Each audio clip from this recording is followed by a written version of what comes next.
എക്സാമിന്റെ തലേ ദിവസം വരെ ഇരുന്ന് പഠിക്കുക, റിവിഷൻ ചെയ്യുക. ഈ ഒരു ബിഹേവിയർ നമ്മൾ എല്ലാവരും മാറ്റേണ്ടതാണ്.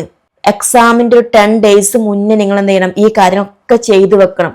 നിങ്ങൾ കറക്റ്റ് ഓർത്ത് വെക്കണത് ഫോർമുലാസ്, ഡെഫിനിഷൻ, ഹിസ്റ്ററി ഒക്കെ പഠിക്കുമ്പോൾ അതിൽ വരുന്ന ഓരോ ഡേറ്റ് ഒക്കെ എന്ത് ചെയ്യണം? കറക്റ്റ് ഓർത്ത് വെക്കണം.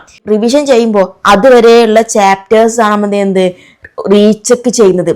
അതുപോലെ ഫോൺ എന്ത് ചെയ്യണം? മാറ്റി വെച്ചിട്ട് വേണം റിവിഷൻ ചെയ്യാൻ. ഇപ്പം നമ്മളൊക്കെ പഠിക്കുമ്പോൾ നോട്ട്സ് ഉണ്ടാക്കുന്ന ആളുകളാണല്ലേ. നോട്ട്സ് ഉണ്ടാക്കുമ്പോൾ നമ്മൾ എന്ത് ചെയ്യും? ഒരു 5 സെക്കൻഡിനുള്ളിൽ ഇത് ജസ്റ്റ് ഒന്ന് കണ്ണോടിക്കും, നമ്മുടെ റിവിഷൻ കഴിയും ചെയ്ത്. അങ്ങനെ ചെയ്യരുത്. നമ്മൾ ആ നോട്ട്സ് കറക്റ്റ് നോക്കുക, അതിന് പോയിന്റ്സ് ഒക്കെ നമുക്ക് ഓർമ്മയുണ്ടോ നോക്കുക. ഇനി ഇൻകേസ് നിങ്ങൾ മറന്നിട്ടുണ്ടെങ്കിൽ എന്ത് ചെയ്യുക? ഒന്നും കൂടെ പഠിക്കുക.